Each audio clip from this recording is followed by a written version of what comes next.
Before the age of 25, I've launched 5 businesses. Some made me money, some complete flopped, and one changed my life. Today, I'm sharing everything I've learned and I'm ranking them from what worked to what didn't to what I would never do again. Quick disclaimer, this is all personal experience. I'm not saying this business may work or not work for you. This is just what worked or didn't work for me. Now we can dive into it. The first business I ever started was becoming a lash tech. Let's rewind. Back when I was about 17, I decided I wanted to get into lashes. So I went and I did the course and I did lashes on and off for about 4 to 5 years. Lashes was definitely a great business. It was the perfect way to dip my toes into the world of business at such a young age. It was a low startup cost. There was high demand, and the time where I started it, there wasn't a lot of local lash techs in my area. So there was so much potential. Over the years from when I started to, I don't do them anymore, but over the time span when I started to when I stopped, more people went and did the course because it's a low barrier to entry. So all you had to do was pay anywhere from $1,000 to $2,000, get a course, and you can become a lash tech. So it was one of those things where the word got around and everyone became lash techs. Everyone and their dog went and did the lash course. But when I started, there wasn't many people and I was young, I was doing it, and I built up a lot of clientele. I was really busy and it was such a great business for someone young. I give this business a pretty good ranking because it's low startup costs, low barrier to entry. You do a 1 to 2 day course. It's not like you have to go to school for it. And it's pretty easy to build. The downside is you trade time for money. You don't get paid if you're not physically there doing the set of lashes. It's really hard on the body. And it is a business that's a bit harder to scale. Would I recommend it for someone young or someone that wants a side business? 100%, absolutely. It's still a business that I would recommend. Business number 2, now this one is where it gets a bit tangly. I decided to start a cleaning company, but not just me doing the cleaning, but hiring employees. The first mistake I made is I cleaned myself for maybe a month and then I started hiring employees. And I was pretty young when I did this, and I recommend building your business up before you take on employees. Do I think there's a lot of potential for a cleaning company? 100% yes. In my local area, I see people posting constantly looking for cleaners. There is so many people searching and not enough cleaners, or at least from my perspective and when I was doing it. You can charge anywhere from $35 to $40 an hour depending where you live. And it's pretty easy to grow, to get clientele, and you just need the right advertising. A lot of cleaning companies now are not doing very much social media advertising. So if you can get in and take that twist on it and you could do a lot of video marketing, I think you can really grow a successful company. There is some companies, not in my local area, but in other parts of the world that have taken on the approach of video content and grew a huge cleaning company that looks really successful.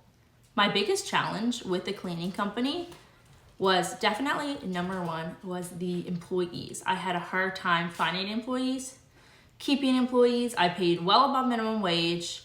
I think I was pretty great to get along with, but that was definitely my biggest struggle, the biggest challenge. I could literally do a whole video on the awful things that happened, but it was pretty insane. It was a lot of stress, it was constant work, and it was never a day off. So I took the role of owner manager of it. So I was managing all these employees. So it got to the point where I wasn't really out cleaning much, but I was managing. So it's I had to work. As long as my cleaners were working, I had to be working. I could get called at 7 a.m. They can't get into a house. It was just all the things. So it was constant. It was definitely not worth it for me for the amount of stress. However, it would have been better if I implemented better systems, softwares, all the things to make my business run more smoothly. Another big challenge I ran into was I had a few clients that decided to never pay. And not because they weren't happy with the service, but they just ghosted us essentially. So I lost a lot of money from that. So if you're deciding to start a cleaning company, look into taking credit cards on some kind of software system or get them to pay up front, deposit something. So you don't do a whole clean and walk away with nothing. Because in my case, I still had to pay my employees and out of my own pocket because I didn't get paid from the clean. Would I recommend this business to someone wanting to start it? Absolutely yes, but I would take a different approach. I would recommend starting the business and cleaning yourself before hiring employees.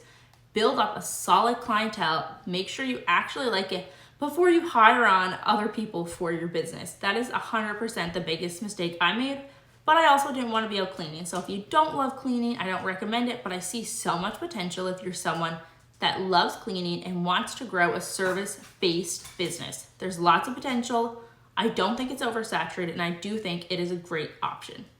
The next business I tried was digital marketing. I know there's so many different avenues you can go down for this. The one I did was the Master Resell Rights, the MRR. You've probably seen it. This was about over a year ago. I did the whole faceless digital marketing where you buy the course and then you sell the course, and then you tell people if they buy the course, they can sell the course. It was a lot of effort. I had to pay for I paid for a subscription for B-roll content so I could make all these videos. Then I made them all in CapCut. Paid a lot of money for all these courses, and for me, it was a complete flop.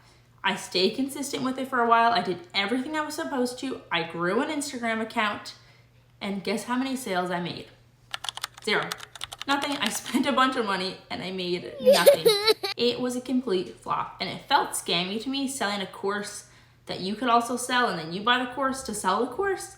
It's just something that I could not really wrap my head around it. It just didn't feel like an ethical business. Now, I know there's people that make a lot of money with it, and if you were to search it up, you'll see two sides. People that made a lot of money and love it, and people that are it's a complete scam. Now, I'm not saying it's a scam or anything, but it's something that you should do your own research. Do I recommend it? I personally do not, but that is also because I had a bad experience. It was a complete waste of time and money for me. Doesn't mean it's going to be for you, but it was definitely a huge flop, and probably the biggest flop of this whole list. But remember, this is all completely personal experience. I'm not saying digital marketing doesn't work. I'm saying it didn't work for me. And also, there's so many different ways to do digital marketing, so I'm talking specifically about Master Resell Rights. The next business I did was an e-commerce store. This business is still in operation today. I started it last January, and we hit our 1 year in January past, so we're about a year and a few months. This business did better than I expected. It's a business that requires so much hard work and consistency, but it's definitely a very scalable business. I started my jewelry company, May & Co., and I decided to do it online, an e-commerce store, so I could take away the amount of startup costs of doing an in-person store, a brick and mortar type of deal, right? So what I did is I grew a Facebook group, and it's a lot of people locally. So I grew a Facebook group, a lot of people locally, and I really built connections with the people that purchased from me, my customers. My puppy again, I'm sorry. And that business has taken a lot of work, a lot of consistency, a lot of planning, but it's definitely a scalable business for the right person, for sure. It's a business that I would recommend if you're willing to take the right approach. I don't recommend getting cheap products and drop shipping, but build a brand, make it your own. And if you could build a community, but do e-commerce so that you can take away the cost of a brick and mortar, but still build connection with your community. I also did local pop-ups, market, so I was able to meet my customers. So an e-commerce store does rank pretty high on my ranking. It's definitely a great business for someone who's gonna take the right approach and can implement a lot of social media, a lot of video content, because that's what's needed. But yes, I would recommend it. And the last business is my full-time career now and my favorite one, and that is being a licensed realtor. I got into real estate in 2022, and it was actually my dream since I was about 8 years old. So it's been a long time of wanting to get into real estate, and I absolutely love what I do. Anyone that knows me personally knows I love being a realtor. I love everything about it. And recently I've been taking content creation really serious with my real estate business, and that has been a game changer.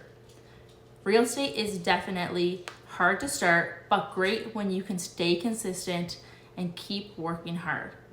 It's a business that I would recommend to the right person. Yeah, there's a lot of people that fail out, but there's also a lot of people that do great. You have to take the right approach. You have to be willing to learn, to pivot, to grow, and to be consistent. You can't just get into real estate, post it on social media, and just wait for the phone to ring. You have to be willing to put the work in. Being in real estate is very flexible. It's your own schedule. It's really rewarding. It's exciting. Every day is different. I truly love it, and it's truly the perfect business for me, and it suits my personality well. It's the type of business that I knew I always wanted to do, and it's definitely the best option for myself personally. If you've been thinking about real estate, you can reach out to me anytime and I can point you in the right direction. Now, let's get into ranking the businesses. Number 1, my top favorite, of course, being a real estate agent. Number 2, e-commerce store. Number 3, lash tech. Number 4, cleaning company. And my least favorite was the MRR, Master Resell Rights Digital Marketing. If you've been thinking about starting a business, hopefully this gives you a realistic view of what it actually looks like. Which of these businesses would you like to try, or have you tried any? Drop it below. If you're ready to start your own business, I'm posting real advice on how to get started. So don't forget to like and subscribe and stay tuned for the next one. Thank you for sticking around.